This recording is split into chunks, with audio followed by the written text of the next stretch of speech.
আজ সারা দেশে সব রুটে ট্রেন চলাচল বন্ধ থাকবে। শনিবার রাত 10টার দিকে রেলওয়ের পক্ষ থেকে এই তথ্য জানানো হয়। রেল কর্মকর্তারা জানান, অনিবার্য কারণে রোববার সব ট্রেনের যাত্রা স্থগিত থাকবে। প্রিয় নাম্বার সেট করে বিকাশে সেন্ড মানি করুন ফ্রি। সোমবার ট্রেন চলবে কিনা তা পরে জানানো হবে বলেও জানান তারা।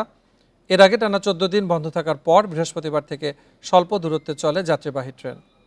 কারফিউ শিথিল থাকার সময় চলেছে মেইল, লোকাল ও কমিউটার ট্রেন। গত 18 জুলাই রাজধানীর নাখালপাড়া রেলগেট এলাকায় আন্দোলনকারীরা রেল লাইনের উপরে আগুন জ্বালিয়ে বিক্ষোভ করে। পরে 19 জুলাই জননিরাপত্তার স্বার্থে সারা দেশে রেল চলাচল বন্ধ ঘোষণা করা হয়। এর মধ্যে দেশের বিভিন্ন এলাকায় রেল লাইন ও ট্রেন ঘিরে সহিংসতার ঘটনা ঘটেছে। জ্বালিয়ে দেওয়া হয়েছে বগি ও ইঞ্জিন।